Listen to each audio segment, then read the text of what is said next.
शाबाश शार्लोट, बहुत उम्दा था। शुक्रिया, लेकिन किस बात का? यही कि तुम पास हो गई।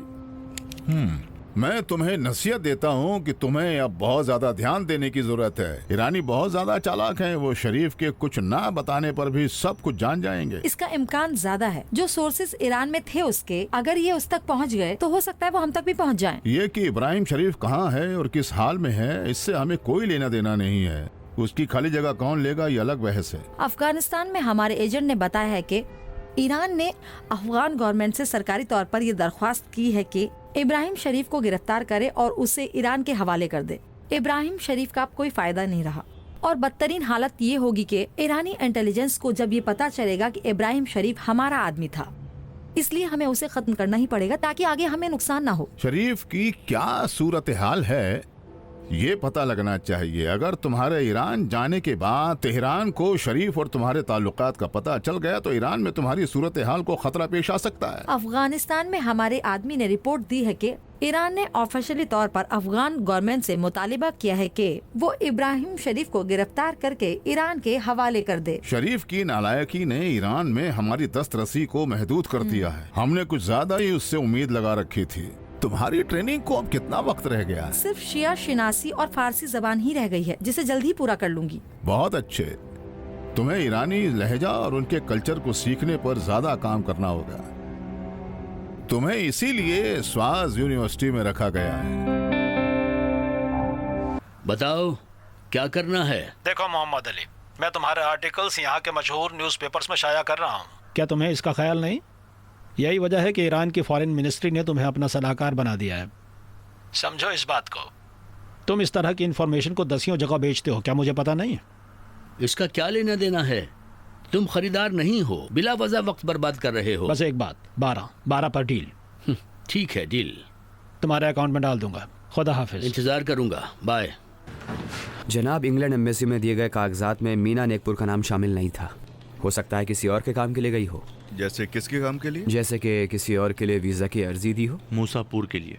मूसापुर बरतानवी नेशनल है, उसे वीजा की क्या जरूरत? हमने इन तमाम रसीदों को चेक किया है, इनमें से 3 उसी की हैं और बाकी तमाम रसीदें बैंक कार्ड के जरिए अंजाम पजीर हुई हैं, जो सब मीना नेकपुर के नाम अंजाम पाई हैं। रसूल, तुम ऐसा करो, कानूनी कार्रवाई के लिए एक लेटर तैयार करो ताकि इन मोहतरमा का अकाउंट चेक किया जा सके। मैं भी डॉक्टर सादिकी को बोल दूंगा कि अदालत का ऑर्डर जल्दी लिया जा सके। जी बेहतर। सलाम जनाब, मैं पहुंच गया। सईद और फरशीद भी रास्ते में। नहीं, सुनो दाऊद, अपने आदमियों से बोल दो कोई भी अंदर नहीं जाएगा और एक दूसरे से नहीं मिलेगा। हो सकता है जाल बिछाया गया हो।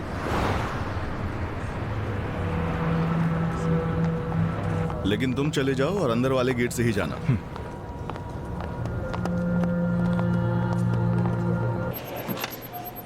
जनाब, मैं पहुंच गया।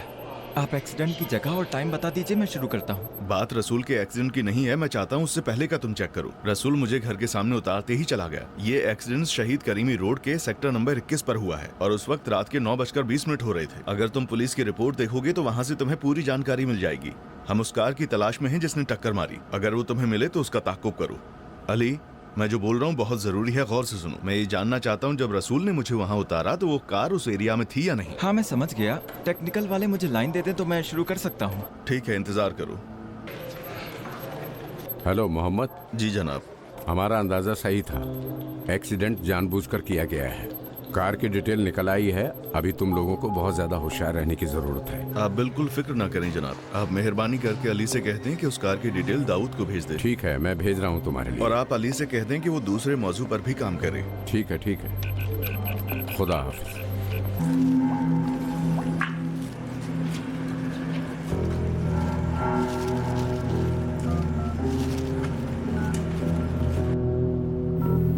बोलो दाऊद। फरशीद, सब छोड़ दो, इमरजेंसी वार्ड से शुरू करो। वहाँ पर एक सुनहरी ब्राइट कार देखो, उस पर नंबर प्लेट है। ठीक है, होल्ड करो। मुझे एम्बुलेंस के आने का सीन दिखाओ। 1 मिनट इजाजत दें, मैं तस्वीर लाता हूँ।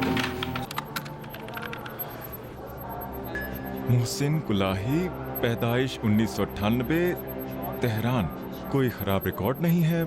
6 महीने के दौरान 3 बार तुर्की जा चुका है, इस्तांबुल में। टेलीफोन नंबर और तमाम वो सबूत जो इसके नाम है। जो हो। बहुत शुक्रिया जनाब। मोहम्मद साहब, मैंने उसको पहचान लिया है, मैं उसे गिरफ्तार कर सकता हूँ। क्या करूं? नहीं, हो सकता है कोई और उसका पीछा कर रहा हो। अगर कोई और उसके साथ नहीं होगा तो कोई और उस पर नजर रखे होगा। उस पर निगरानी रखो। हेलमेट लगाकर उसका पीछा करना। उसने हमें और रसूल को देख लिया है तो वो पीछे जरूर आएगा। क्या मैं उसे यहाँ से बाहर जाने दूं? दाऊद, ये हमारी कार्रवाई का इलाका नहीं है, तो हमें यहाँ से निकलकर उसे जल्दी पकड़ना होगा।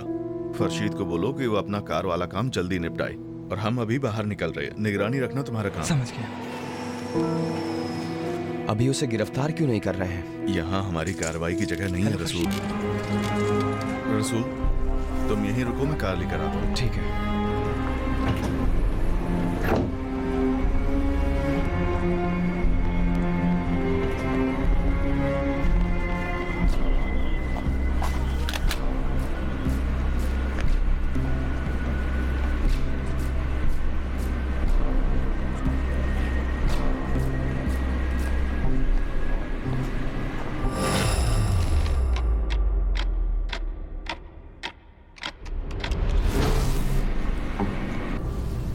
वो हमारा पीछा कर रहा है ना? हाँ, देख रहा हूँ। अभी क्या करना चाहते हैं? हम अभी कहाँ जा रहे हैं? तुम परेशान ना हो रसूल, हम उसका पीछा कर रहे हैं।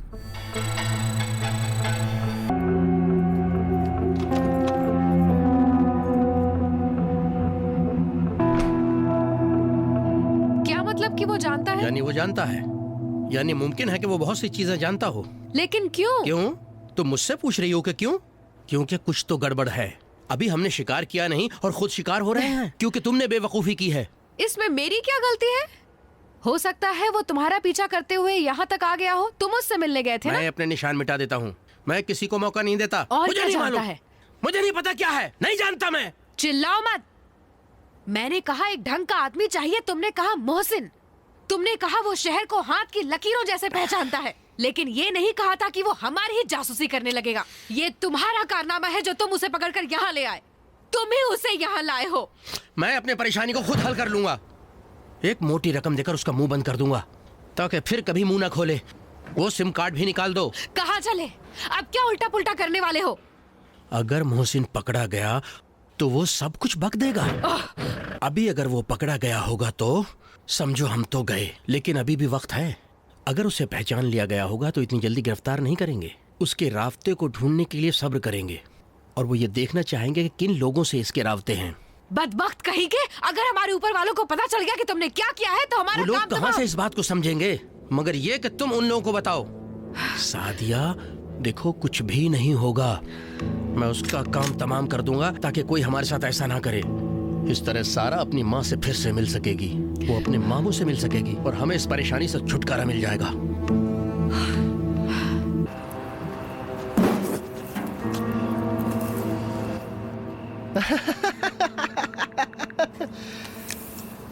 ये कैसा हुलिया बना रखा है तुमने? किससे छुपते फिर रहे हो जो इस तरह हुलिया बना रखा है तुमने? उस माली को देखो, उस पर ध्यान रहना चाहिए। तुम्हारे किसी काम आने वाली नहीं। लेकिन क्यों? क्योंकि कभी भी उससे फायदा नहीं उठा सकते। जाओ अपना काम देखो,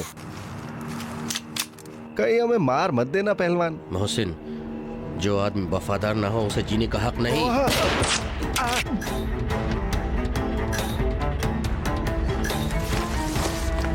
रुक जाओ, रुक जाओ, रुक जाओ, रुक जाओ।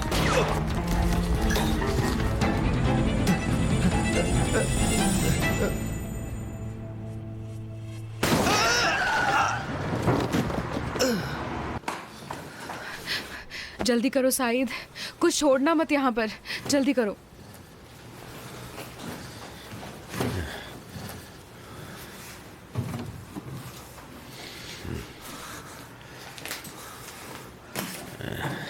क्या कर रहे हो तुम?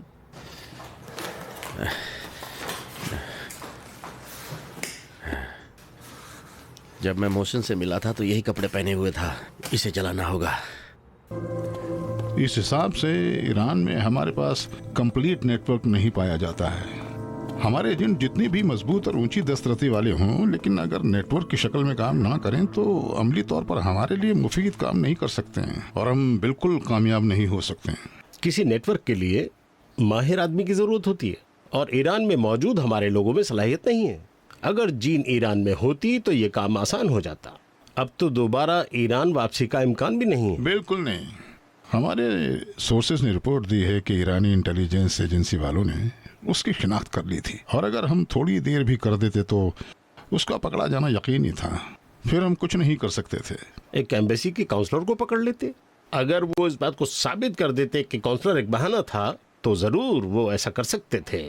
तो अब ईरान में हम कुछ नहीं कर सकते। नहीं, ऐसा नहीं है। अभी एक रास्ता बचा है।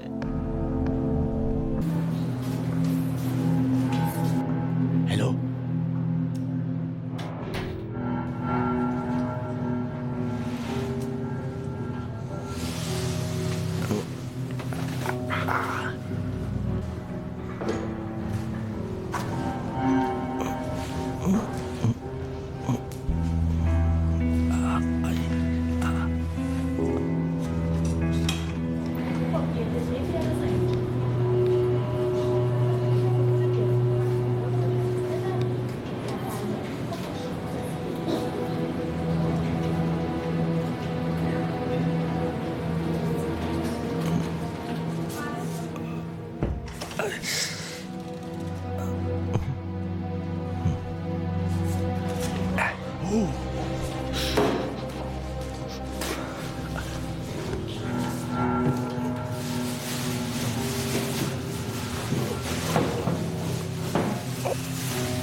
सब ठीक?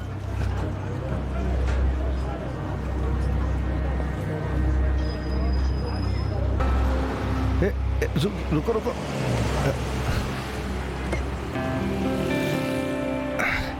चलो जल्दी चलो। चलो। कहाँ चलूं जनाब? चलो मैं बताता हूँ।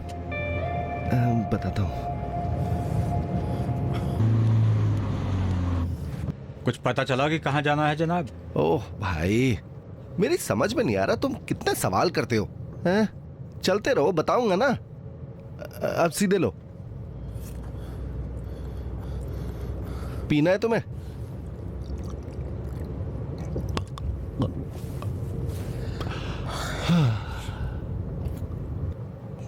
यहां से दाएं मुड़ो। दाएं मुड़ो, फिर बताता हूं कहां चलना है।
क्या हुआ? कोई नहीं है।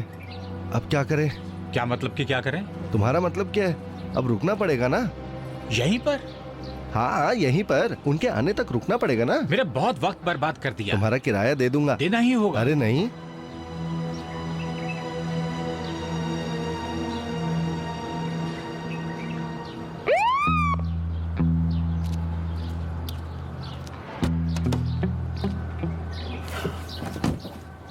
इतना शोर क्यों मचा रहे हो? तुम्हारा नाम क्या है? मेरे नाम से क्या लेना देना? मैं जानना चाहता हूँ। मनोज। तुम ना बहुत बातें करते हो। अरे अरे ये क्या हो रहा है? ये रिजर्व टैक्सी है मेरी। ना हो, साथ चलते हैं। अरे क्या बात कर रहे हो? ये रिजर्व्ड है। अरे ये हुसैन कौन है? ये कैसी बात करते हो? ये तो मनोज है। अब रुकना ठीक नहीं है। ठीक है दाऊद। मैं तो अभी अस्पताल से डिस्चार्ज होकर आया हूँ, अभी भी चक्कर आ रहे हैं। मैं अभी भी ठीक नहीं हुआ हूँ। वो जूस जो लाए थे कहाँ है? उन्हीं में से एक पी लो।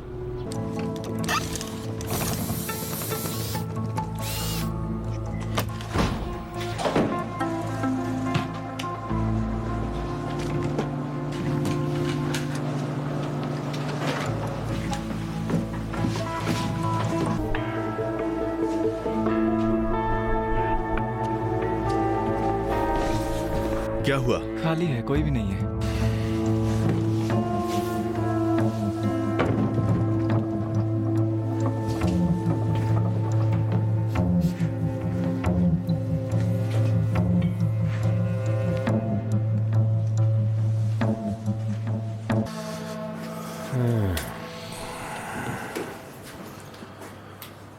यहाँ कोई नहीं है, इत्मीनान रखो, बिल्कुल महफूज जगह है। अब हमें क्या करना होगा साइद? कुछ नहीं, वही काम जो अब तक कर रहे थे करेंगे। तुम कल सुबह सवेरे चली जाना उस लड़के मोहम्मद की माँ के घर। मोहम्मद के घर जाऊं? तुम्हारा दिमाग खराब हो गया है? पागल हो गए हो? कहते हो मोहम्मद के घर जाऊं और खुद को हलाकत में डाल दूं? तुम बिल्कुल नहीं समझ रहे हो। और कहते हो मुंह बंद रखूं। क्या है? क्या है? किस बात से डर रही हो? तुमने कहा कि मोहसिन मर गया है। अगर मरा ना हो और पुलिस पे जाके सब कुछ बक दिया हो तो? पागल हो गई हो तुम। चलो मान लेते हैं कि मोहसिन उस कल के एक्सीडेंट में बच गया होगा। अब उसके होने या ना होने से क्या फर्क पड़ता है? मोहसिन को उस लड़के की माँ और तुम्हारे राबते के बारे में कुछ पता नहीं था। अगर अगर अगर अगर अगर अगर सुबह से लेकर अब तक अगर लगाई हुई हो। बकवास बंद करो। जहन्नुम में झोंको इसको।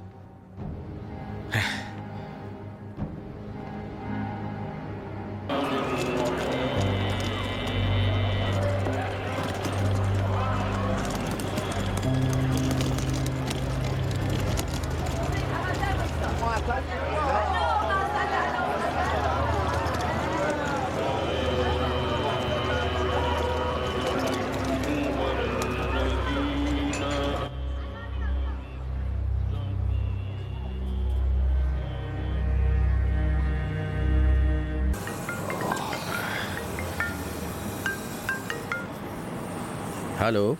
हेलो साइद। क्या है? तुम्हारा सोचना सही था। उसकी फातिहा खानी हो रही है। कहा था ना मैंने। कार ने उसे जिस तरह टक्कर मारी मुझे यकीन था जिंदा बचने वाला नहीं है वो। अभी तुम वहाँ क्या कर रही हो? हमें इत्मीनान करना होगा। बस एक बात है। क्या? मोहसिन तो अकेले रहता था। उसका इस दुनिया में कोई ऐसा नहीं है जो उसके लिए फातिहा खानी रखे और इस तरह के काम करे। मतलब उसका कोई नहीं था? वो यूं ही तो पैदा नहीं हो गया था ना। उसका कोई दोस्त होगा, कोई मेलजोल वाला होगा, कोई रिश्तेदार होगा। उसके तो बहुत दोस्त होने चाहिए।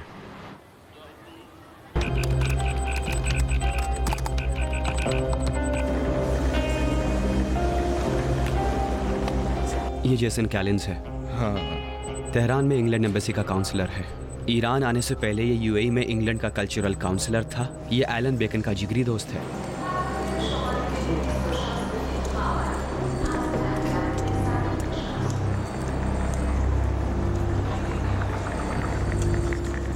इस आदमी की साबिका बीवी एमा चार्ल्स वेल्स के शाही घराने की बेटी थी जो इससे 5 साल पहले अलग हो गई थी।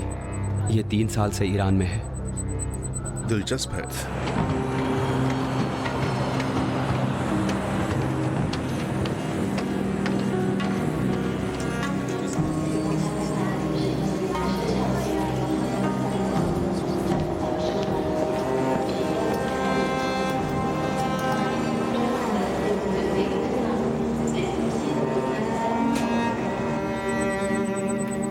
यहाँ पर रुको और उस औरत पर जूम करो और जूम करो और जूम करो।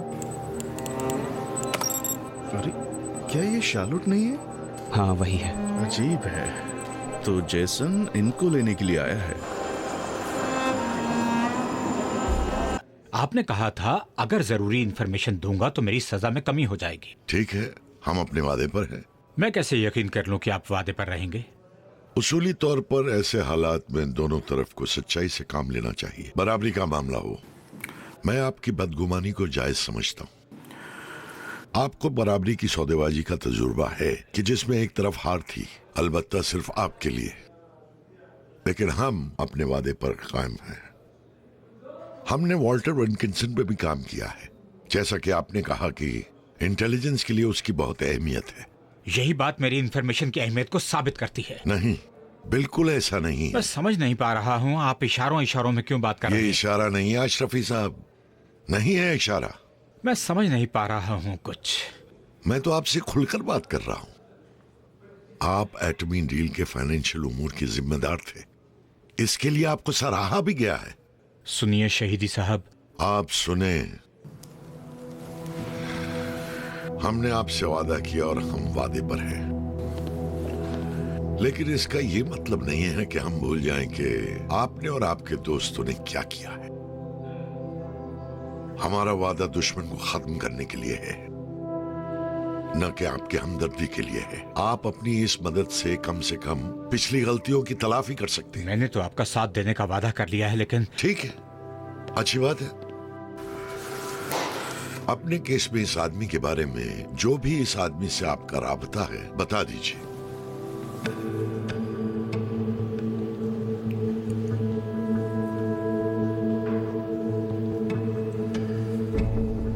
मैं रहमानी के बारे में कोई खास जानकारी नहीं रखता। खास है या नहीं ये हम बताएंगे, आप नहीं। बस आपको जो भी इसके बारे में पता है बता दें।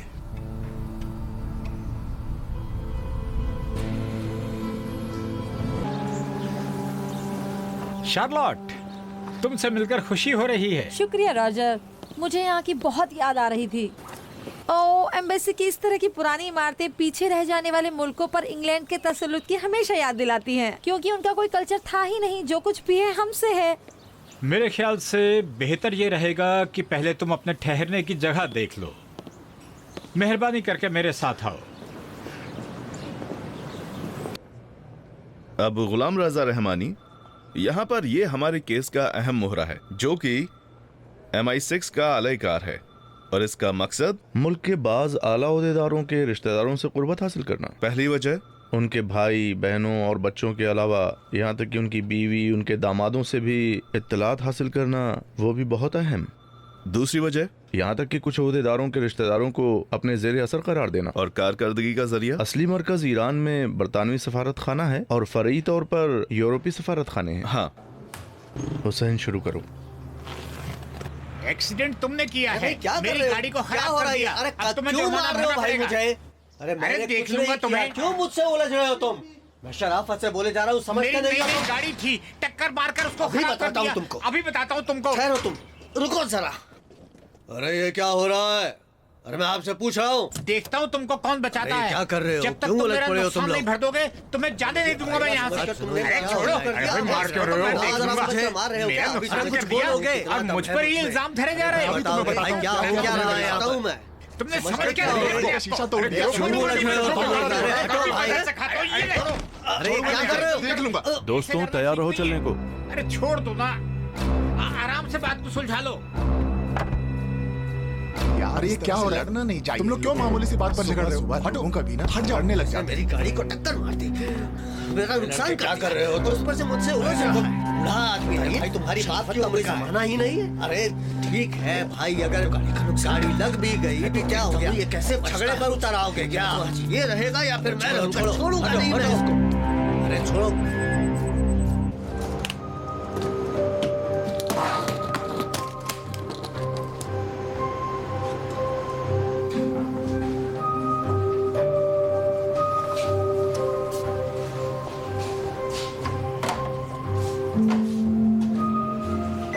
फरशीद, वो मेरा सामान दो।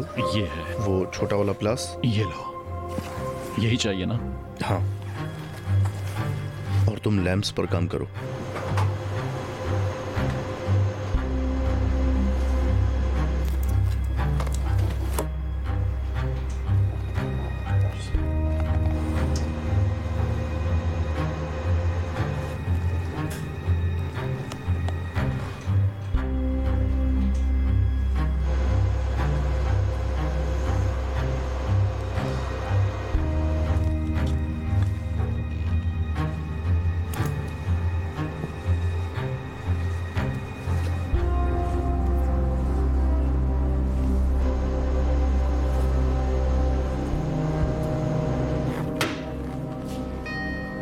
क्या हुआ फरशीद?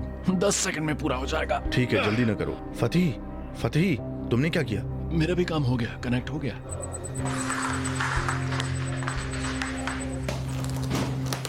हेलो रसूल। बोलो सईद। हमारा काम हो गया।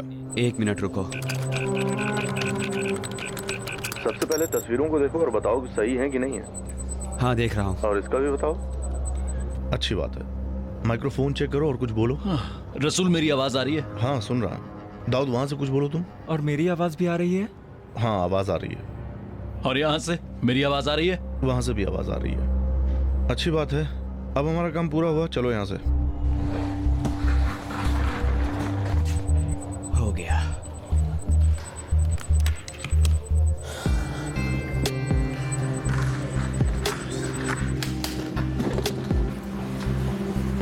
ये कमरा सब ठीक है? दाऊद, ये दरवाजा कैसे था? खुला हुआ था।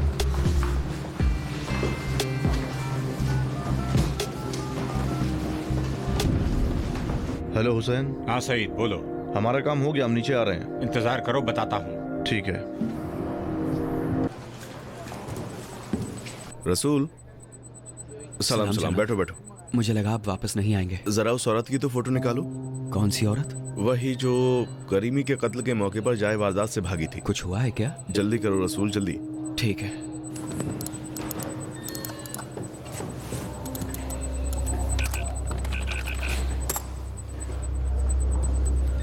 ये रहा जनाब।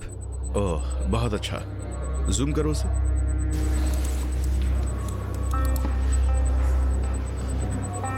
ये वही है। क्या हुआ? रसूल, ये वही फोटो है जो मोहसिन कुलाही को दिखाई गई थी? जी जनाब, इसी की तायद हुई है। कुछ हुआ है क्या? 2-3 मीटर के फासले पे था।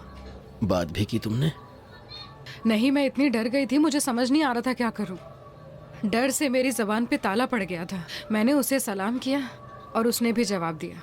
कैसे तुम्हें देख रहा था? तुम पर शक हो गया? वो मेरी तरफ देख ही नहीं रहा था, लेकिन जब वो घर में दाखिल हुआ तो चौंक सा गया।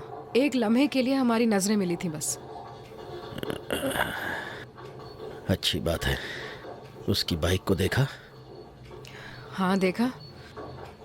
शायद मैं इतना डर गई थी कि अभी तक कांप रही हूँ मैं।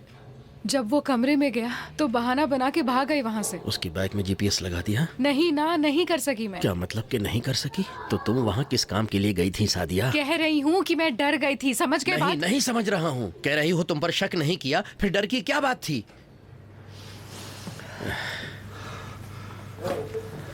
देखो सादिया, यहाँ तक तो बहुत अच्छा किया है। अगर तुमने जरा सी चालाकी से काम लिया और उस जीपीएस को उसकी बाइक में फिट कर दिया तो समझो अपना काम हो गया। समझ रही हो? अपना काम हो जाएगा। शायद मुझे पता है कि क्या करना है, जरूरत नहीं है तुम्हें समझाने की। डॉक्टर सालिमी तशरीफ लाए हैं। डॉक्टर सालिमी? ठीक है, उन्हें लेकर आए। आ जाइए डॉक्टर साहब।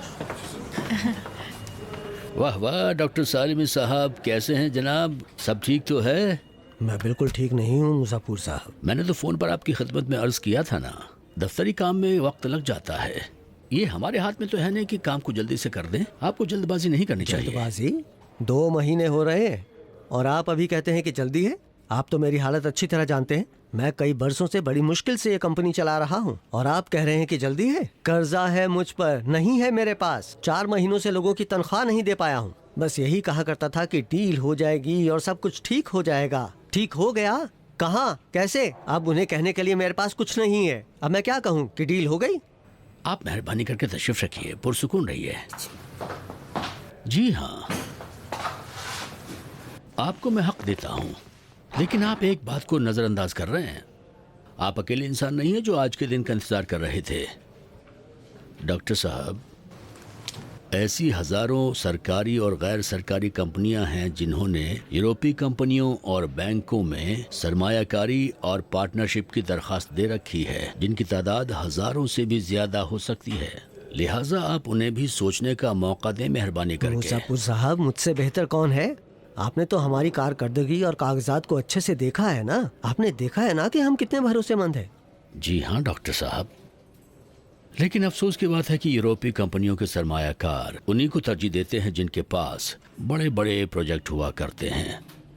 अगर आप भी कोई बड़ा प्रोजेक्ट उठा लें तो आपको भी कोई बड़ा सरमायाकार मिल जाएगा और गैर मुल्की कंपनी आपका भी इस्तेमाल करेगी। ये मुर्गी और मुर्गी के अंडे वाली बात है। जब तक मेरे पास सरमाया नहीं होगा, बड़े प्रोजेक्ट कहाँ से उठाऊंगा? और जब तक बड़ा प्रोजेक्ट नहीं होगा, मैं सरमाया कहाँ से उठा सकता हूँ?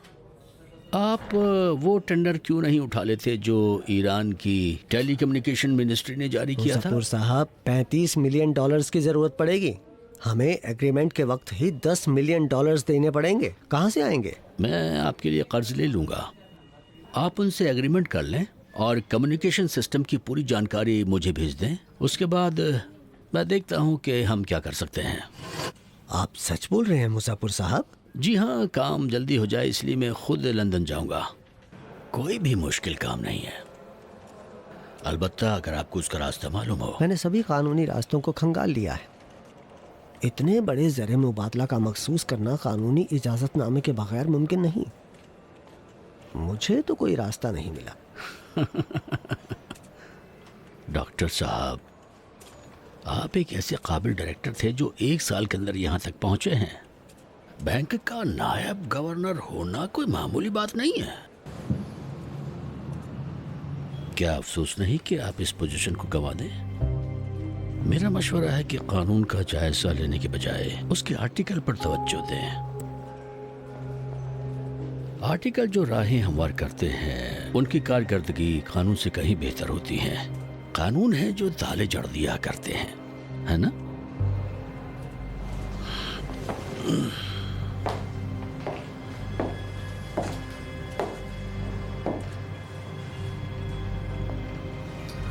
डॉक्टर साहब, चाबी की फिक्र करें। ताले तो सभी देखा करते हैं, चाबी जरूरी है। चाबी।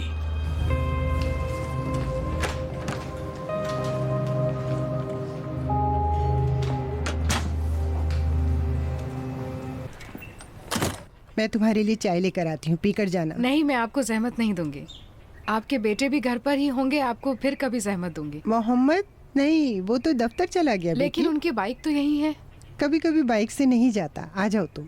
हाजिया साहिबा, मैं चाय नहीं पीऊंगी, बस यहाँ से 2 पैकेट उठा के ले जाती हूँ, फिर मौका मिलेगा तो आऊंगी कि इत्मीनान से बैठ के बातें करें। ठीक है, जैसा तुम चाहो। माफ कीजिएगा।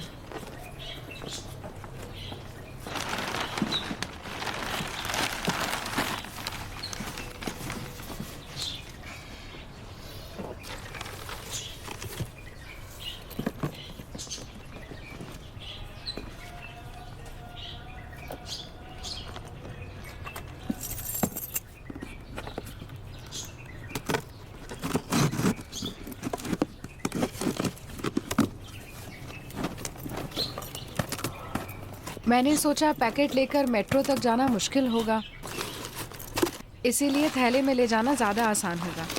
हाँ, सही कह रही हो।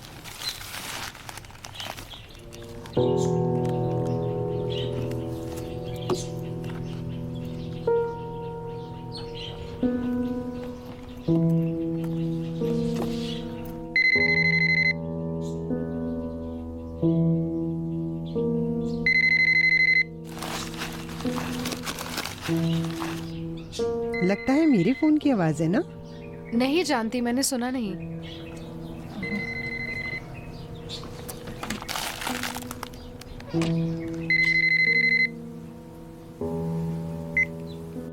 हेलो।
हेलो मोहम्मद।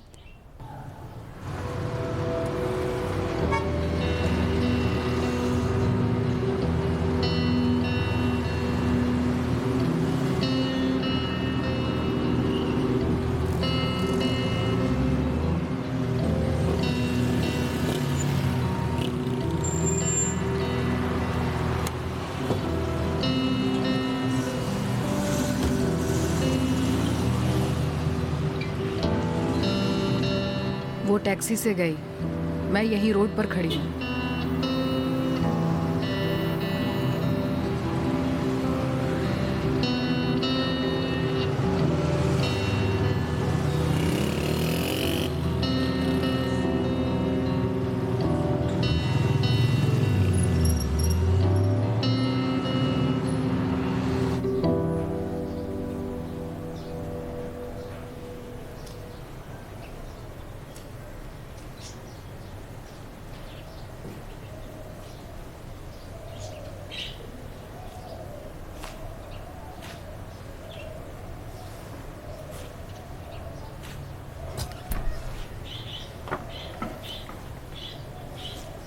सलाम अम्मी।